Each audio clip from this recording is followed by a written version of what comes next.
Vamos a iniciar el curso del día de hoy eh, y vamos a ver un poquito más en detalle lo que son el desarrollo comunitario,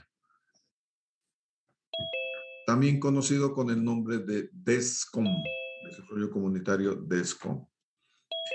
Hoy día vamos a tener, espero que hemos invitado a la licenciada Jenny, que me ayuda en la parte del DESCOM en Reducción 2.2. Jenny Mosquera es ella, ¿no es cierto? Y nos va a comentar seguramente a partir de las 10:30 parte de sus experiencias cuando se trata de hacer desarrollo comunitario. Yo les ruego a ustedes que le pregunten a la licenciada Jenny todo lo que se les ocurra. La licenciada es súper capa en esto de desarrollo comunitario y realmente pueden aprender mucho de ella. Espero que tengamos suerte y que ella se pueda conectar, porque en un momento ella está en trabajo, en campo. Nosotros trabajamos de lunes a viernes, a sábado. Es en realidad el horario de trabajo para poder hacer obras. Las obras se hacen siempre con días calendario, no con días hábiles. Por lo tanto, entonces vamos a ver de qué se trata este desarrollo comunitario. Espero, como les decía, a las 10:30. Pero vamos a esperar a la licenciada con algunos conocimientos básicos. No soy yo del ámbito social, sí conozco mucho, ¿no es cierto? Pero siempre dejo que los profesionales hagan su trabajo. Y en este caso yo tengo una profesional de extrema calificación, muy buena realmente. Entonces, ella nos va a ayudar a entender algunas cosas. Cuando uno está haciendo desarrollo comunitario para un proyecto realmente grande, tiene que fijarse en muchas cosas. En la primera de las cosas que se fija es cómo está la comunidad. Pero eso lo hace en 3 etapas. Lo hace antes de la inversión, antes de la preinversión, durante la preinversión, en la construcción y en la cuarta etapa después. Hace el acompañamiento después de la construcción. Por tanto, el desarrollo comunitario es posiblemente la parte más importante que hay en un proyecto de agua potable y alcantarillado. Ya, entonces, con eso en mente, vamos a seguir adelante en el curso del día de hoy. Entonces, cuando esté en la parte de la licenciada, vamos a empezar a hacer la grabación de lo que nos vaya a contar la licenciada. ¿De acuerdo? Muy bien.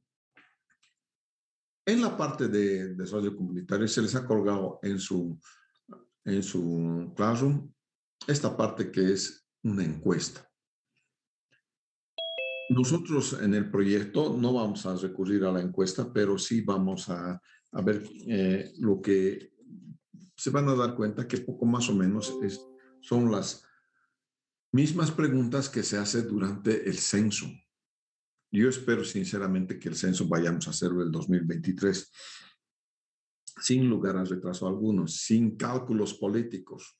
Sería muy bueno que no tengamos cálculos políticos para saber si Santa Cruz o La Paz es la de mayor población y entonces merecen más o menos participación popular, esas cosas, ¿no es cierto? Y dónde voy a votar y dónde no voy a votar, y a ver si el universo de votantes en el 2023 es el mismo universo o superior que el que ha votado para la elección de presidente, porque si es al revés, vamos a estar, el gobierno va a estar en serios problemas, ¿no es cierto? Porque eso va a querer decir que ha habido en su momento más habitantes que lo que realmente el censo nos da.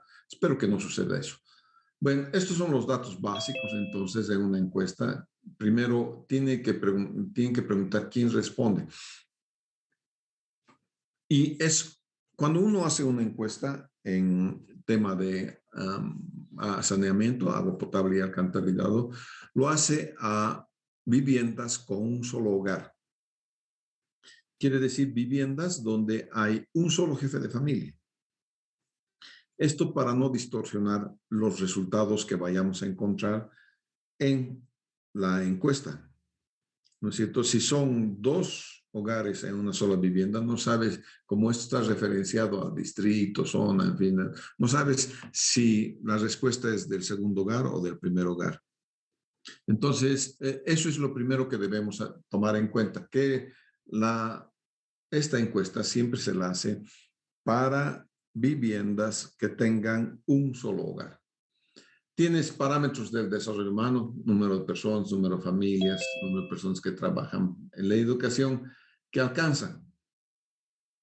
Los datos de la vivienda, fíjense que estos datos de la vivienda coinciden, ¿no es cierto?, con los datos que se dan en el censo de población y vivienda.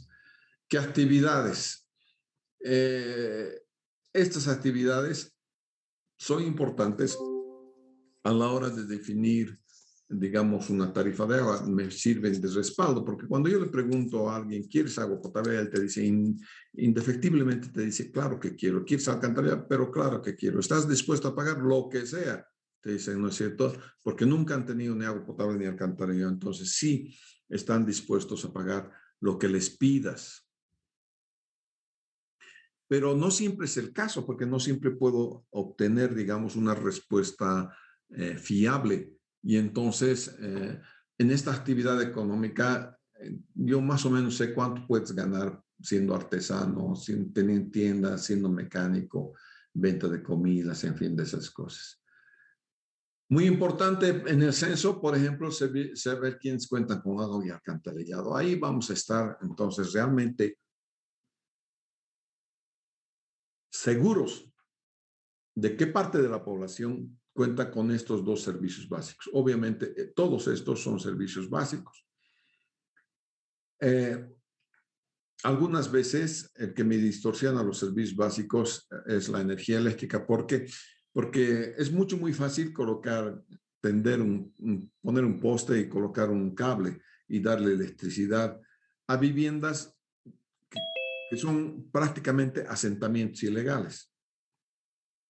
Carajara, por ejemplo, ha surgido de un asentamiento ilegal. Está prohibido asentarse alrededor de un relleno sanitario. Y alrededor del relleno sanitario de hoy en día hay muchísima gente. ¿Cuándo se les ha permitido asentarse? Pues no sabemos, se pierden el tiempo. Quizás son las familias que estaban, digamos, ayudando o siendo los que separaban los residuos que eran reciclables en un relleno sanitario. Y no se olviden que el mayor millonario de México, por ejemplo, es aquel que trabaja en el relleno sanitario, sacando entonces la parte que es reciclable y la envía a diferentes lugares para hacer sus respectivos reciclajes. Ese ñato es el más rico, el más millonario en México. Y seguramente empezó siendo scavenger, en inglés es aquella gente que está en la basura, recoge y separa los elementos de la basura, ¿no es cierto?, en elementos que básicamente son reciclables. Entre ellos, lo que más valor probablemente tenga son las latas de aluminio. O si hay alambre de cobre, todo eso es una mina de oro si tienes alambres, cables botados que tengan cobre, porque el cobre lo puedes reutilizar sin más ni más. Entonces, obviamente, tienes que tener en cuenta qué tipo de servicios tienen. Y si me ponen energía eléctrica, al día siguiente me van a exigir poner agua potable, alcantarillado, teléfono, alumbrado público. Alumbrado viene con electricidad, a pesar de que el alumbrado público es parte de la alcaldía, no es parte de la energía eléctrica. Y gas. Entre los parámetros socioeconómicos, obviamente, me interesa saber quiénes trabajan, cuánto ganan, en fin, todas estas cosas, la salud, si tienen postas sanitarias, dónde van cuando se enferman. Ya saben que la idea que tengo como profesor y como ingeniero y como profesionista en este tema que es la salud pública, mi lema siempre es la opción por los más pobres. Es decir, los más pobres que no tienen agua si se enferman, quizás no tengan opción a salud o tienen menos opción a salud que los que pueden pagar un médico, una clínica privada, hasta pueden ir al Hospital Viedma. En el Hospital Viedma no te dan los medicamentos y tú tienes que ir a comprarte los medicamentos. Y entonces tú tienes el suficiente recurso económico para hacer ello. No sucede con la gente que no tiene agua, no tiene alcantarillado, porque normalmente esas son personas que están viviendo en las zonas periurbanas. Y muchas de las zonas periurbanas son desarrollos que son atraídos por la ciudad y por la pobreza que existe en las provincias. Entonces, al no poder encontrar futuro en las provincias, se acercan a la ciudad y conforman los barrios periurbanos. En principio son de esta gente y después se van consolidando y se van haciendo cada vez más grandes. Hoy en día, lo que era periurbano, lo que ahora conocen, hasta Villa México nomás era la ciudad, cuando yo era chango. Ahora, está lejísimos, ¿no es cierto? Villa Israel, Santos Paraíso, todas esas cosas no habían cuando yo era chango, ¿no es cierto? Algunas de las cosas, por ejemplo, en la parte de Sebastián Pagador, son gente que ha sido desplazada de las minas cuando ha habido cierre de las minas en el gobierno de Víctor Paz Extensor. Entonces se cerraron las minas y mucha de la migración minera vino a dar a la ciudad de Cochabamba, ¿no es cierto? Y tenemos barrios enteros con esta afiliación minera y es de ahí, de esa afiliación minera, que tenemos las organizaciones sindicales rígidas. De ahí vienen entonces esas organizaciones mineras. La educación, tengo que ver qué tipo de educación hay, ¿no es cierto? En la zona de proyecto, si hay o no hay primaria. Normalmente hay primaria, casi secundaria, muy poco, ¿no es cierto? Cada vez va entrando más. Universidad menos, la Universidad de San Simón está en el centro, tiene varios campus la universidad, depende de qué es lo que estás estudiando, ¿no es cierto? Pero hay que ver si estás dentro de los 7 campus que tiene la universidad, qué institutos hay. Medios de transporte. La pobreza hace que, y la falta de trabajo, hace que la buena parte de la gente periurbana se incline, no todos, pero se inclinan a comprarse un autito principio chuto, ¿no es cierto?, que esperan nacionalizarlo y esperan con ello ganarse sus pesitos, el sustento diario del día. Hay otra gente que sale realmente a ganarse el sustento diario con el sudor de la frente. No trabaja un día, no come un día. Sí, no tiene, en otras palabras, capacidad de ahorro, ¿no es cierto? Y entonces hay que ver qué es lo que tiene. Taxi en línea, taxi truffic en línea, tiene buses que tiene. Parámetros de origen y consumo de agua. Es muy importante en algunas poblaciones. El origen del agua son ríos, ¿no es cierto? Arroyos, ¿no? En el contexto periurbano y urbano es otra cosa, ¿no es cierto? Puedes tener red de Semapa, puedes tener una cooperativa, puedes comprar en camiones cisternas, puedes tener un pozo privado, vertientes, piletas públicas y otros a especificar. Y tenemos que ver si tienes medidor del agua, sí o no.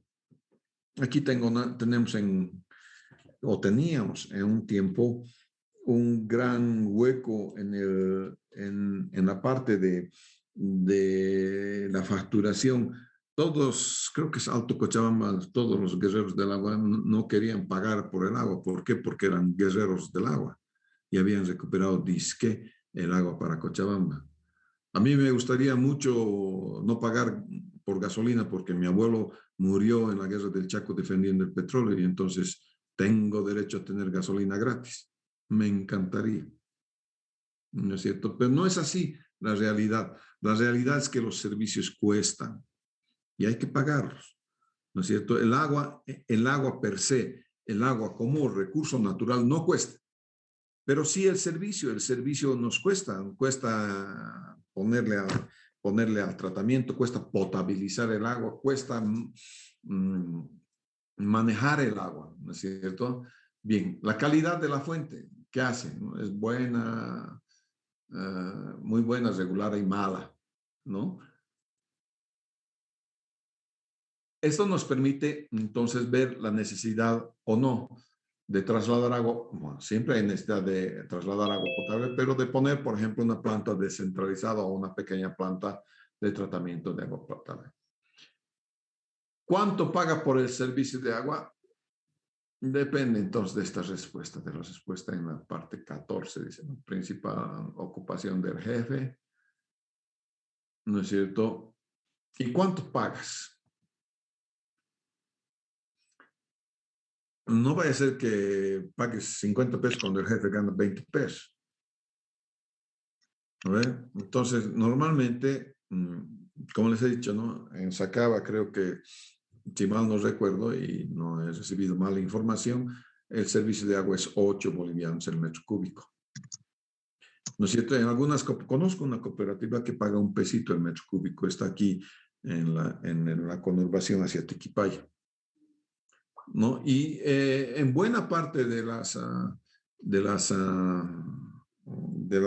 OTBs y de las OLPES, de las organizaciones locales que se organizan para tener servicios de agua y alcantarillado, el pago no es con medidor, es mensual. Y haces un pago de acuerdo, a veces haces un pago de acuerdo al lote y a la vivienda que tienes, ¿no es cierto? A veces haces un pago único, es decir, todos pagan X. Entonces hay que ver qué tipo de pago es. Si pagas adicionalmente por el sistema, también hay que ver, ¿no es cierto? Un tiempo he vivido en la casa de mi cuñada mientras se construía mi casa y eso es en Tiquipaya y entonces yo pagaba así del agua potable a la cooperativa un monto, creo que eran 20 pesos, pero estaba obligado, por ejemplo, a hacer el mantenimiento de la parte de canal de riego que pasaba por el frente de la casa. Si no trabajas personalmente con pala, pico y asadón, entonces pagas una multa, ¿no es cierto? O pagas lo que 2 jornaleros, creo que era, tenían que trabajar por ti. Bien, ¿con qué frecuencia recibes el agua? Es otra pregunta muy importante. Si es el servicio de agua potable de Semapa, si te daban, por ejemplo, en la zona de la Chimba, dábamos cada tercer día en la zona de la Chimba. Eso ha sido mejorado grandemente con la introducción de la nueva planta de tratamiento y el advenimiento del agua de Misicuni. Ahora la Chimba tiene diario, pero algunas veces nos toca para algunos barrios todavía estar repartiendo pobreza. Es decir, sacamos de un lado para dar a otro. ¿No es cierto? Eso va a acabar con la adopción 2.2 y la 2.1, donde ya vamos a tener agua suficiente. En el momento tenemos sí agua, vamos a tener agua, pero algunos barrios todavía aún no van a tener agua. Les falta red, les falta red. ¿Y quién se hace cargo de la red? Normalmente en la zona de concesión tendría que ser Semapa la que se haga cargo de la red.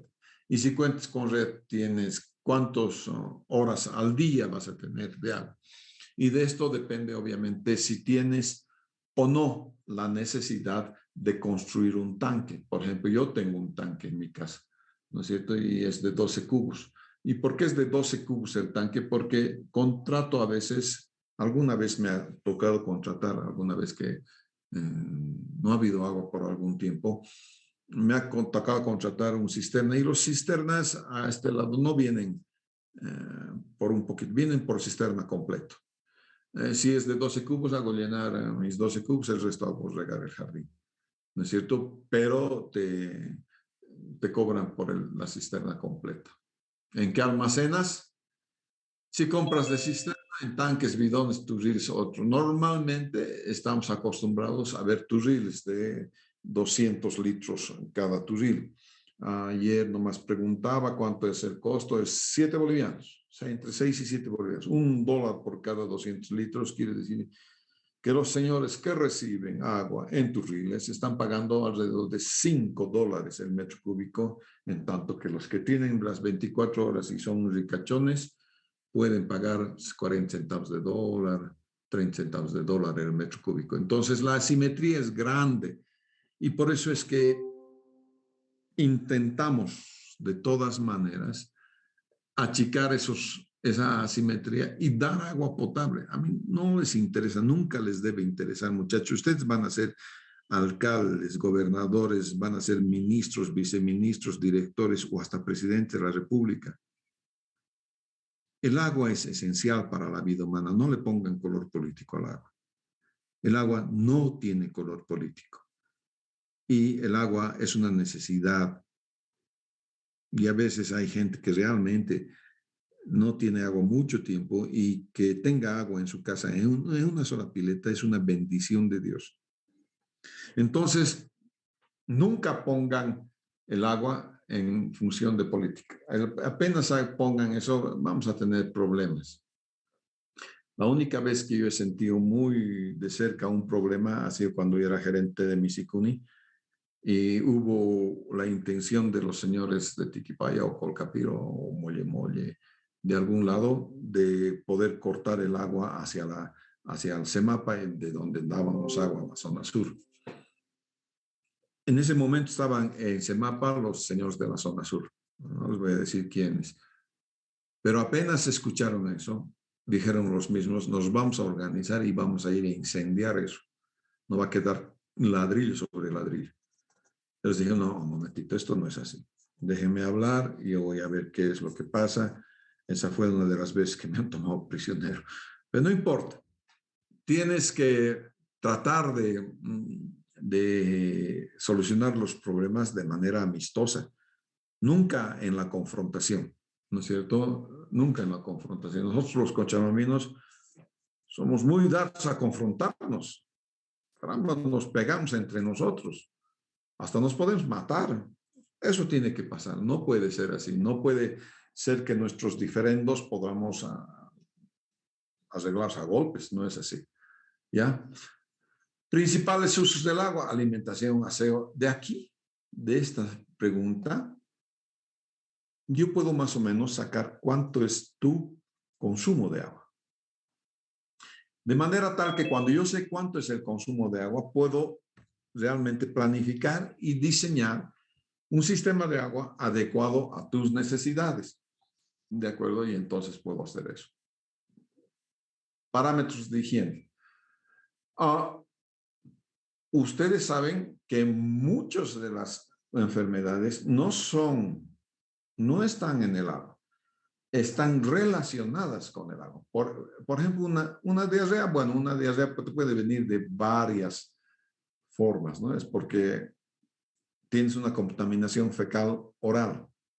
Es decir, has estado consumiendo agua con contaminación fecal casi todo el día.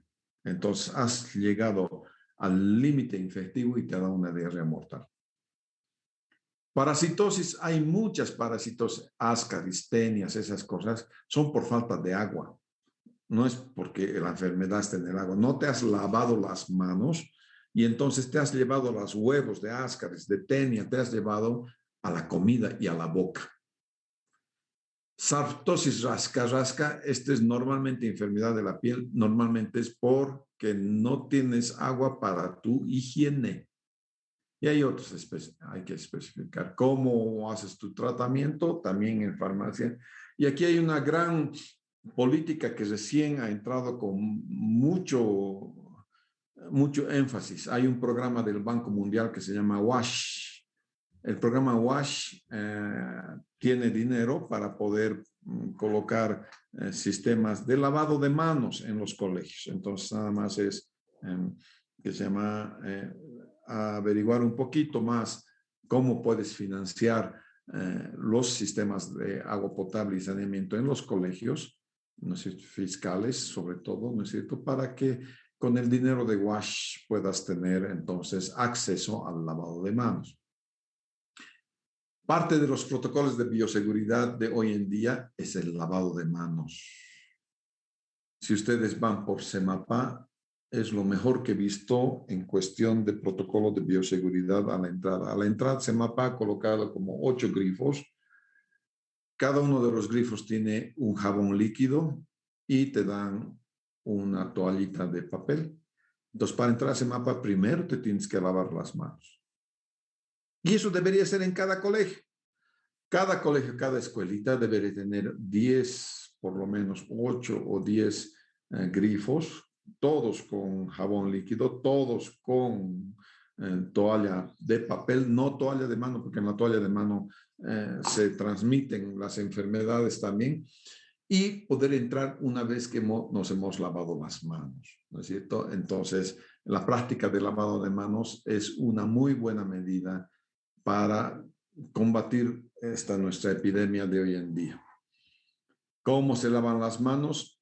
Tiene que ser necesariamente antes de comer. El papel higiénico tiene una porosidad más grande, de más tamaño, que lo que es una bacteria, una Escherichia, que lo que es una salmonela. Entonces, si te limpias el trasero con tu papel higiénico, te va a quedar algo en la mano y después vas a estar comiendo pan.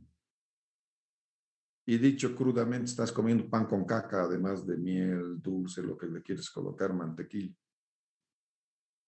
¿No es cierto? Y entonces te vas a enfermar. Es por eso que antes de comer debes lavarte las manos. Después de entrar al baño, obviamente, por el motivo que te estoy diciendo, se va a quedar algo de las bacterias en tu mano. Tienes que lavarte las manos, ¿no es cierto? Y antes de preparar los alimentos, antes de que le quites al resto de tu familia. ¿Cómo eliminas la basura? Importante también. Carro basurero, queman, entierran, botan a campo abierto, otro especificado, ¿no es cierto? A veces, en algunas poblaciones hacemos mucho, muy bien. Viene el carro basurero, tú pones tu basura al carro basurero, pero al final, el carro basurero va y lo boquetea en el río.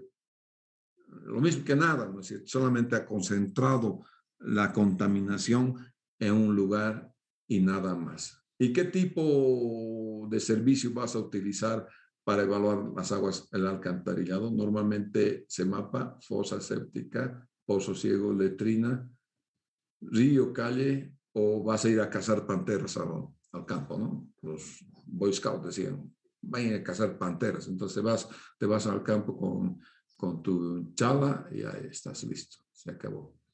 ¿Y cuánto gastas para la eliminación? Y si tienes el mantenimiento de esto, sobre todo si tienes pozo ciego y letrina, deberías tener un cierto mantenimiento. Y aquí la pregunta del millón: ¿estarías dispuesto a cancelar mensualmente por las aguas, por el agua potable y alcantarillado y sanitario?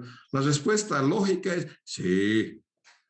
Y la siguiente pregunta es: ¿cuánto vas a pagar? ¿No es cierto? Ahí, ¿cuánto estás dispuesto a pagar? Ahí a medio que ya te cuentan una mentira, ¿no es cierto? Entonces tienes que tener la información que te permita sacar de alguna manera el tema de cuánto se puede pagar por los servicios de agua potable y alcantarillado. En el Banco Mundial teníamos un parámetro que era del 7 al 10% debes gastar del ingreso total familiar, no solamente el ingreso del padre de familia, del ingreso total familiar en servicios básicos. Ya te he mostrado cuáles son los servicios básicos. Y hay algo que es para nosotros la percepción de la empresa CEMAPA. Ya normalmente comenzamos con mala, muy mala, porque claro, no tienes agua ni alcantarillado. Entonces, CEMAPA, si ni se ha acercado, ¿no es cierto? Entonces, ¿conoces? No conozco. Entonces, si no conoces, ya no tienes por qué responder en esta otra parte. ¿De acuerdo? Vamos a ver si está aquí la licenciada Jenny. Jenny. Un segundito, voy a hablar a la licenciada, por favor. Voy a hacer stop sharing. Inge, buen día, buen día. ¿Qué tal? Buen día. Buen día. Les voy a presentar a la licenciada Jenny Mosquera. ¿Quieres encender, por favor, tu camarita un segundito, Jenny? Claro que sí, Inge. Ella es Jenny, es la que nos hace el servicio de desarrollo comunitario y trabaja con nosotros. ya hace algún tiempo. También va a estar trabajando con nosotros en la Laguna Lalay y realmente tiene muchísima, muchísima experiencia y parte de esta experiencia es la que va a compartir. Recording in progress. Entonces, por favor, Jenny, si quieres presentar algo, alguno de tus informes, por ejemplo, algún informe que quieras presentar, eres libre de hacerlo también. Tienes la palestra, Jenny. Gracias, puedes apagar tu camarita. Gracias, ingeniero. Bueno, primeramente, saludarles a todos los estudiantes que están con usted, ingeniero.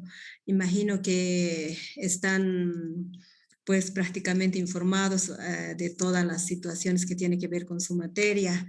Y a ver, chicos, quiero un poquito empezar tal vez comentándoles cuál es el trabajo que se desarrolla en diferentes proyectos relacionados con el tema de agua y saneamiento básico. Nosotros, como bien el ingeniero lo ha mencionado, trabajamos con proyectos prácticamente ya en ejecuciones, ¿no?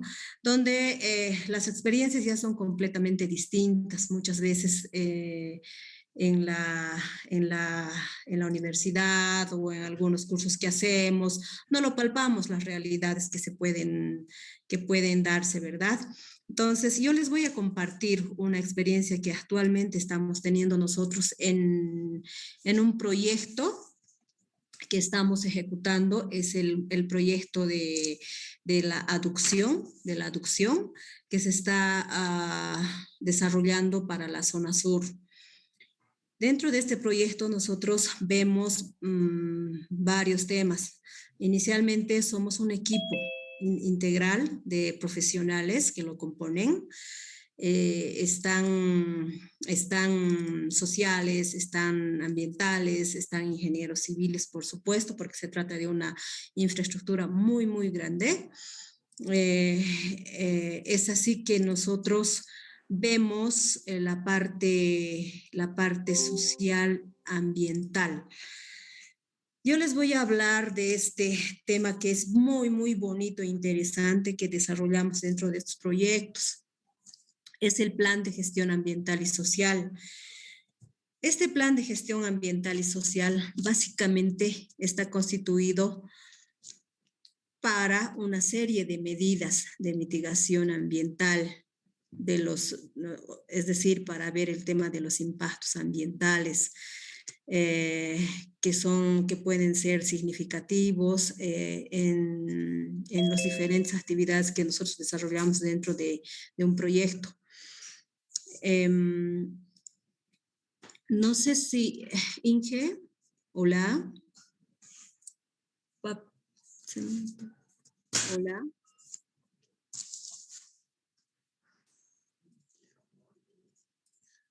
Hola. Inge, ¿me escuchan? Buenos días, dicen sí, se la escucha. Ya, gracias. Quiero compartirles un documento. En este documento está prácticamente desarrollado las actividades. No sé si lo ven. Sí, podemos verlo. Sí, licenciada, se ve. Gracias.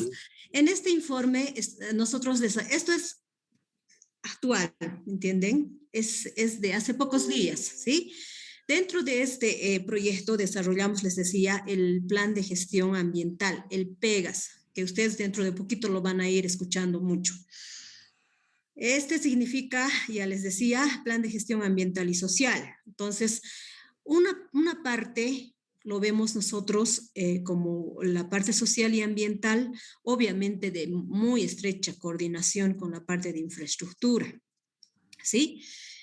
Yo les estoy mostrando en este momento un informe que se ha desarrollado de este último periodo, donde destacamos varios componentes. Uno de ellos es la parte social ambiental. Aquí estamos describiendo prácticamente las relaciones que tienen nuestras actividades con el plan de gestión ambiental, ¿sí? Dentro de este plan, nosotros mencionamos todo lo que tiene que ver con la parte social. ¿Qué es la parte social? La parte social de un proyecto ve todo lo que corresponde a temas de trabajar con las organizaciones sociales, ¿sí? De ahí viene el nombre de social. Trabajar ya sean con organizaciones de agua potable, que existen varias, ¿no? Están las OLPES, comités, asociaciones, cooperativas, dependiendo, ¿no? En este caso de la zona sur tenemos CEMAPA, tiene su RAR, su actividad en muchas zonas. Ya prácticamente CEMAPA opera en todo lo que corresponde a cercado. Entonces, nosotros, les decía, vemos la parte social con estas organizaciones en esta etapa constructiva del proyecto. Con estas organizaciones trabajamos en el tema de socializaciones, trabajamos en el tema de ver los tramos que tienen que estar libres. ¿A qué se refiere eso?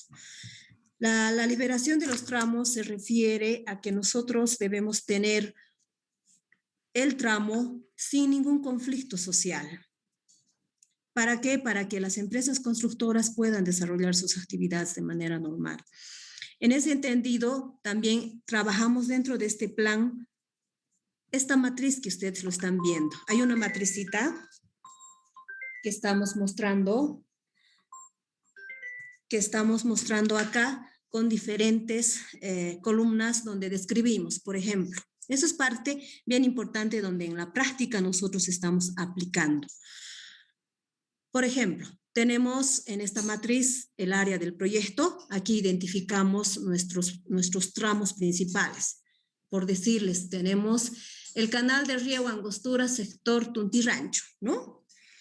Tenemos aquí la otra columna que se describe la actividad. ¿Qué actividad hacemos ahí? Destacamos las ubicaciones a través de las coordenadas. Por otro lado, tenemos aquí un segundito, para que lo vean así, mejor lo vamos a agrandar. Ahí está mejor, ¿no? Registramos acá las fechas donde la supervisión autoriza la actividad, ¿sí? Y acá al lado ponemos otras columnas donde ponemos liberado o no liberado, ¿sí? Aquí vamos informando. Periódicamente esta matriz se hace el llenado. Y acá destacamos también las longitudes. Esto va relacionado con la parte de la infraestructura, es decir, con la parte de avance de obra, ¿sí? Y acá, lo más importante en la parte social, conflicto identificado. Tal vez acá no, acá vamos a ver. Aquí hay otra matricita, ¿sí? Que es el mismo, donde acá los quiero mostrar la parte social, la incidencia que tiene la parte social en proyectos pequeños, grandes, ¿ya? Aquí, por ejemplo, dice, ¿qué conflicto se ha ocasionado en este punto? Por decirlo, en 1 de mayo, dice, se ha ocasionado suspensión de la obra, dice, de los dirigentes de la Mancomunidad 1 de mayo por intereses particulares, ¿no? Entonces, esto puede ser una, porque pueden haber varias y de todo tipo. En esta misma matriz describimos qué estrategias nosotros podemos tener para solucionar estos puntos, ¿sí? Y finalmente describimos la situación actual del conflicto. Entonces, esta matriz nos permite visualizar, ¿no? Visualizar cómo está en la parte social ambiental nuestro proyecto, ¿sí? De repente estoy hablando muy rápido, si hasta ahí tienen alguna consulta, chicos. O me estoy desfasando tal vez de la materia, Inge. No, en absoluto. Todo claro, licenciada. ¿Sí? ¿Alguna consulta en este puntito para algo más que quiero explicarles respecto al plan de gestión ambiental y social?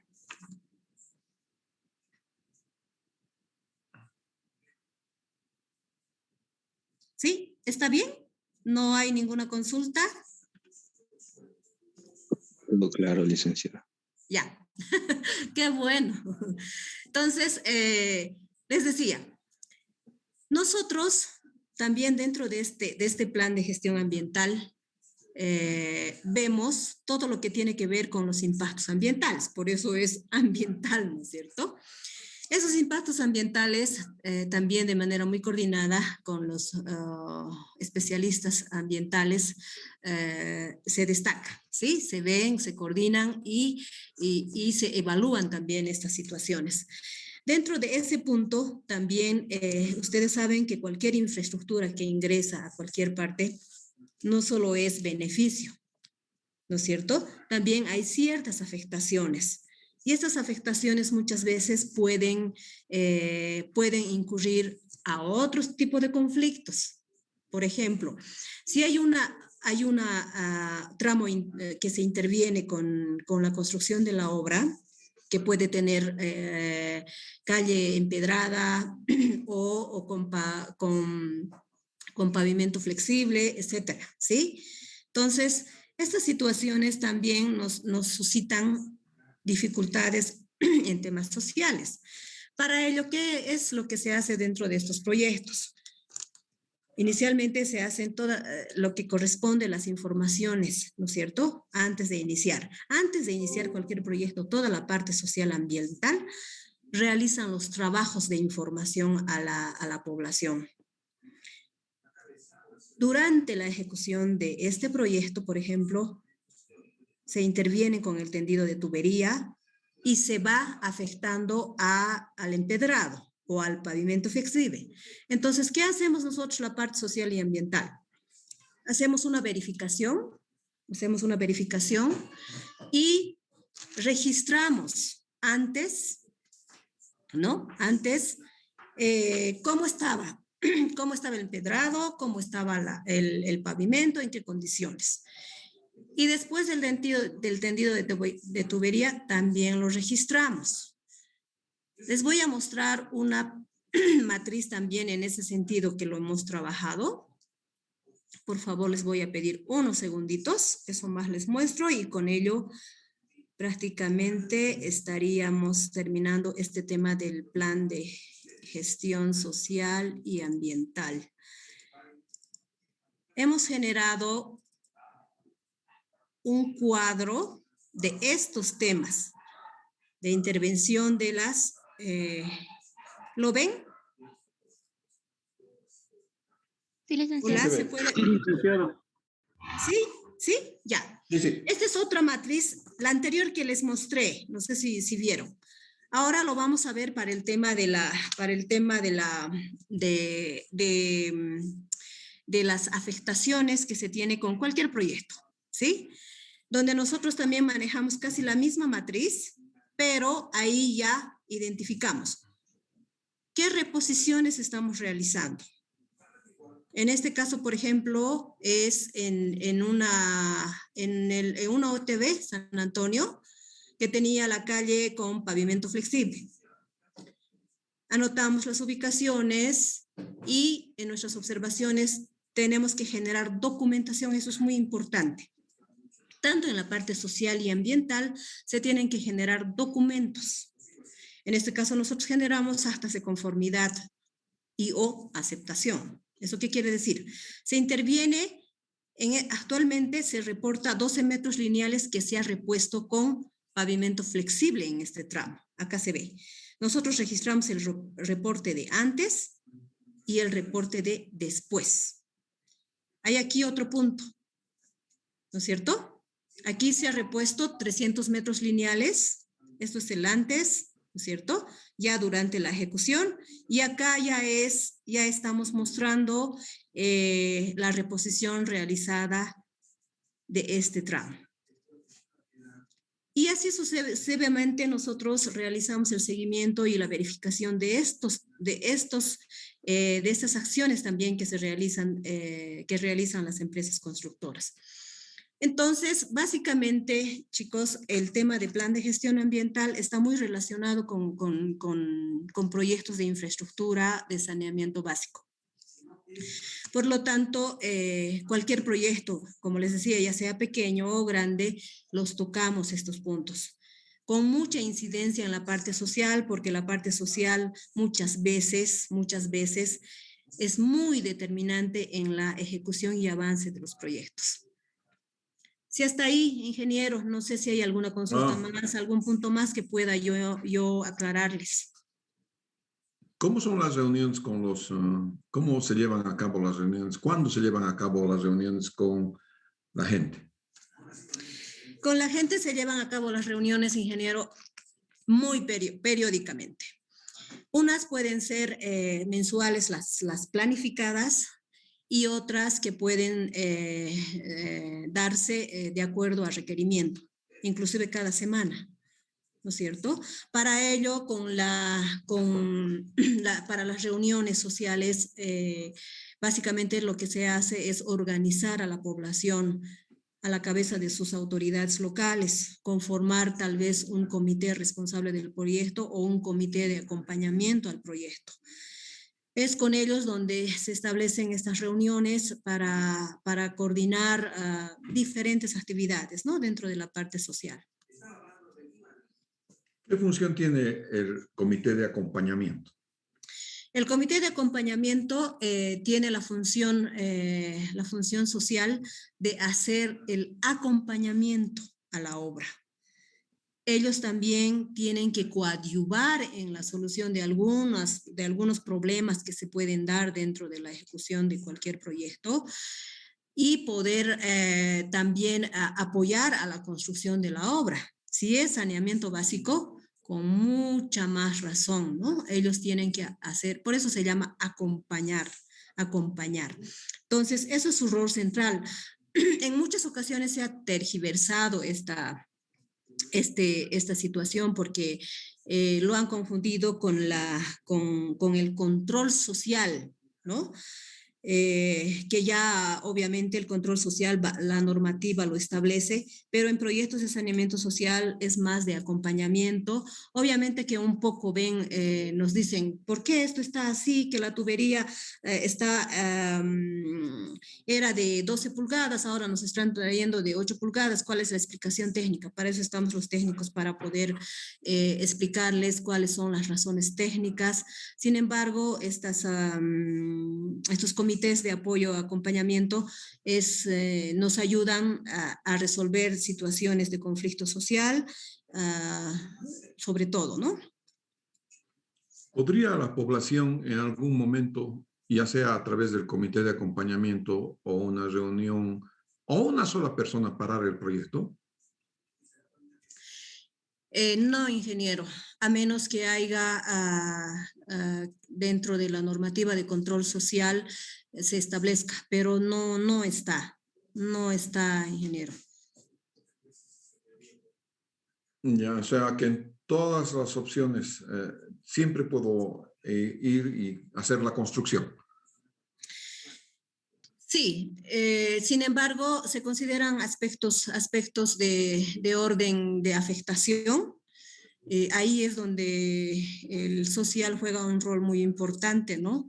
Si hay una afectación, por decirle, de un área agrícola con algún cultivo importante y por donde vamos a atravesar con el tendido de tubería, se tienen que buscar alternativas de solución como resarcir los daños, ¿no? Esa parte sí.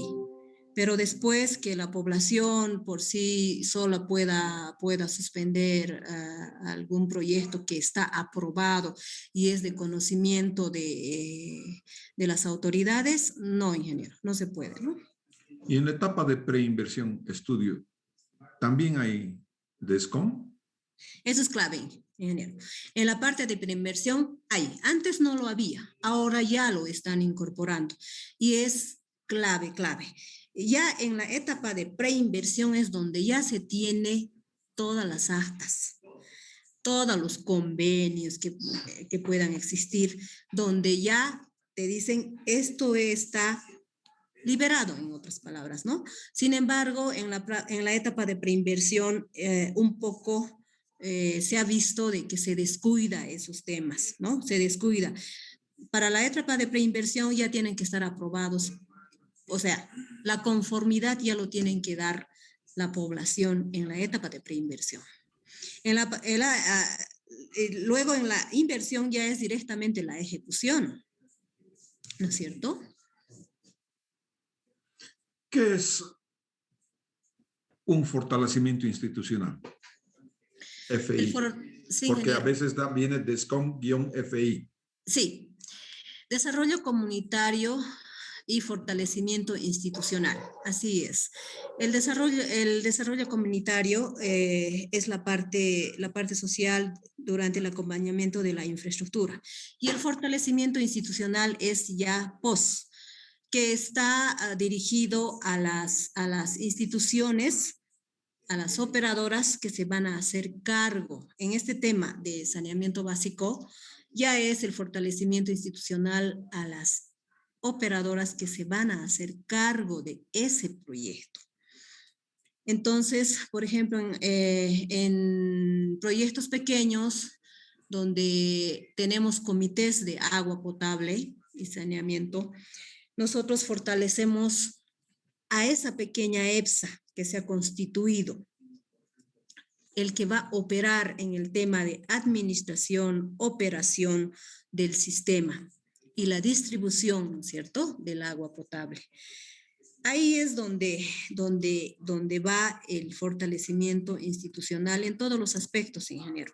En la parte, como le decía, en la parte administrativa, en la parte legal también, porque esta pequeña EPSA tiene que estar legalmente constituido.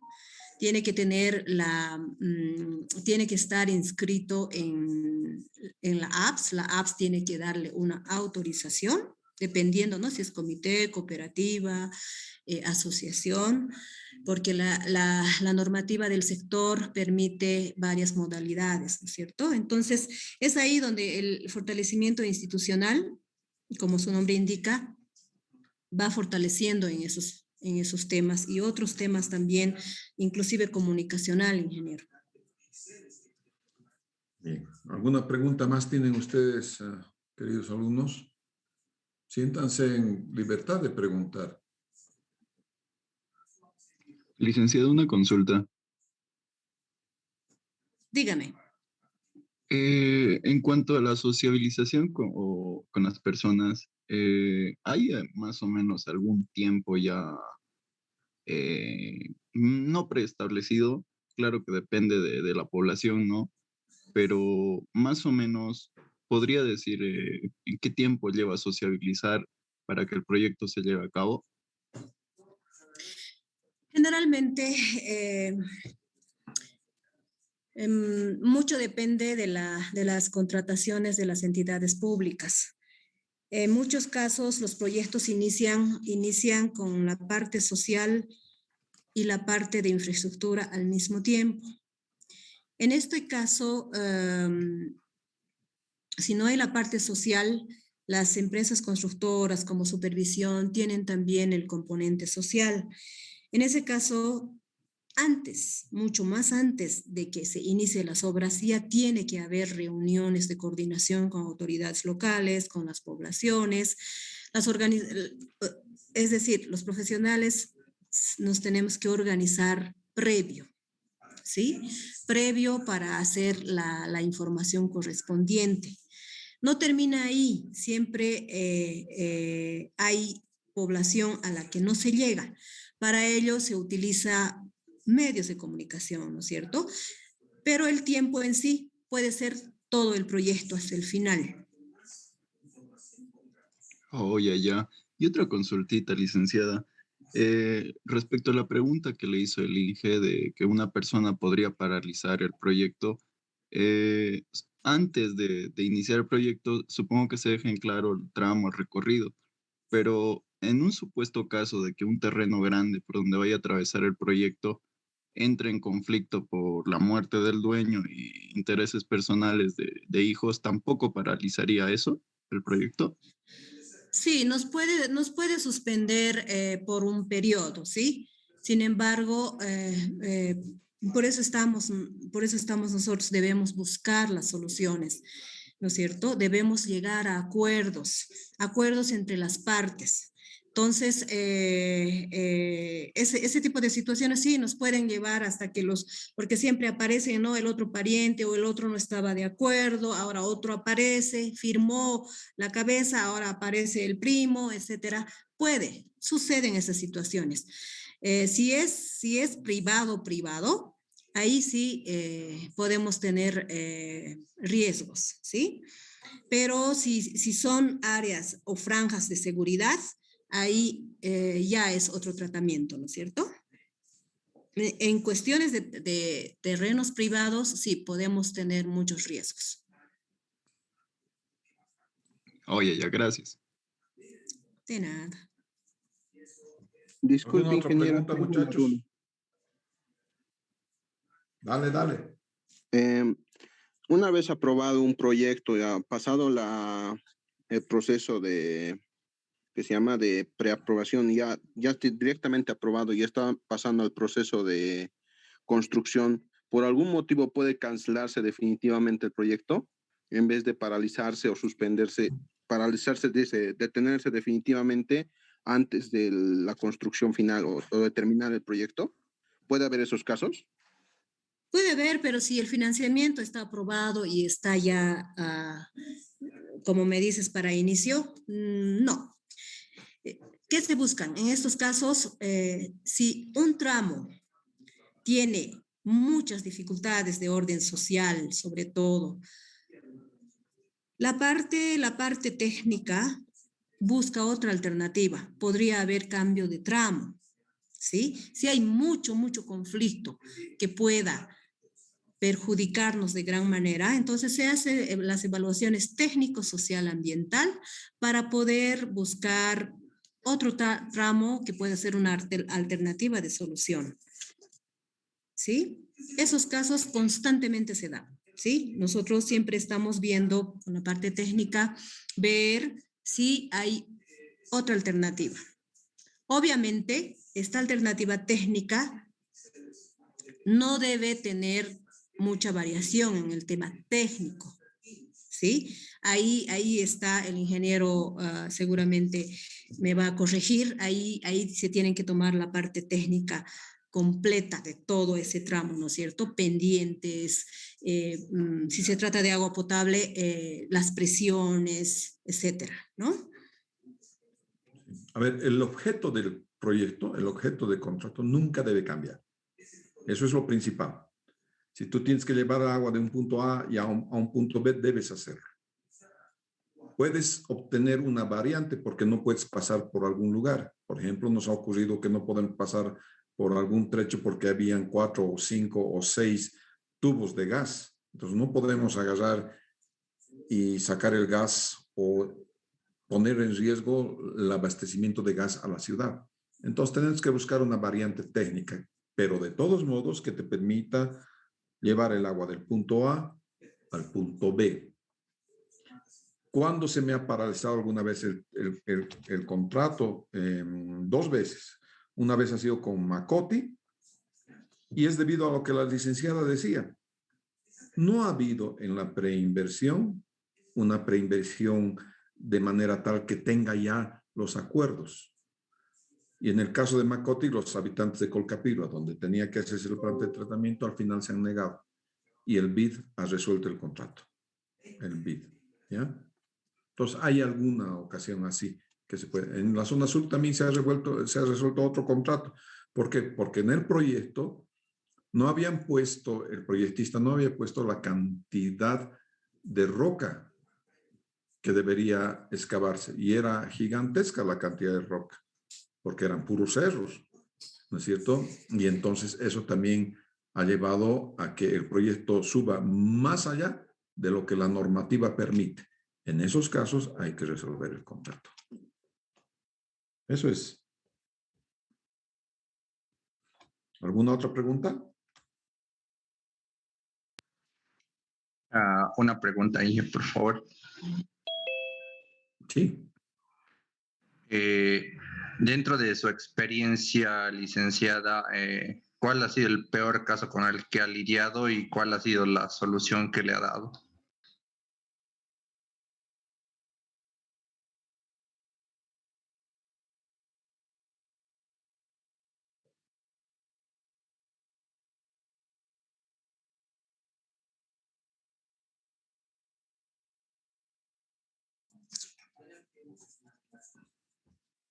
Jenny. Sí, sí, Inge, estoy aquí. Tenía una baja del internet. Estoy aquí. La pregunta es, ¿cuál ha sido lo peor la peor situación que se le ha dado una solución? ¿Cuál ha sido? ¿En alguna experiencia antes, después o después de ahora? O Sí. durante ahora no hay después. Sí, no hay después.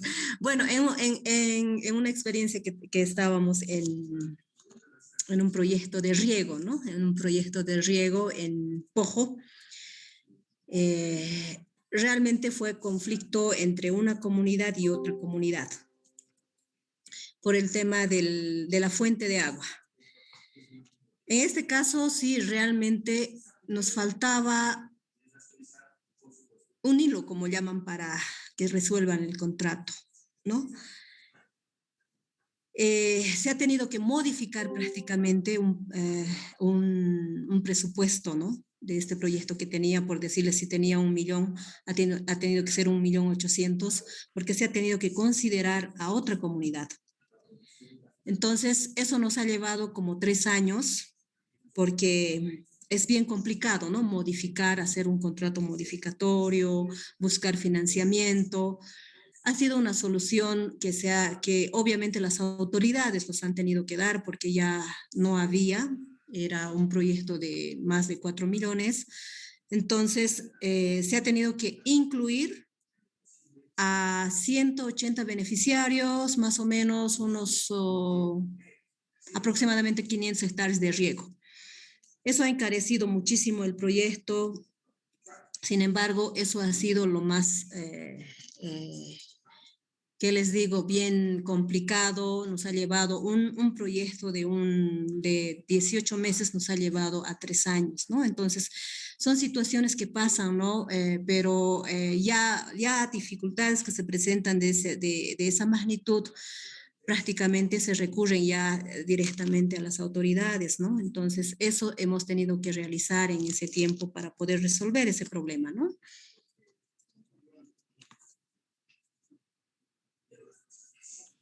Muy bien, Jenny.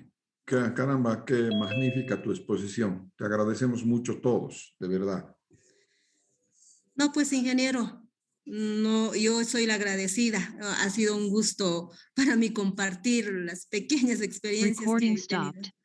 Muchas gracias a todos por escucharme. Ingeniero, muchas gracias. Gracias a ti, Jenny. Muchas gracias, de verdad. Gracias, hasta luego. Hasta luego. Muchachos, de primera mano han visto entonces cómo se trabaja en la parte social. Voy a recurrir a mi amigo Juanqui Delgadillo también para que el día lunes a ver si nos puede hablar un poco de la parte ambiental, cómo se hace la verificación ambiental en campo. Muchas gracias, señores. Les agradezco mucho. Hasta el día lunes. Hasta luego, Inge. Gracias. Chao. Hasta luego, Inge. Chao.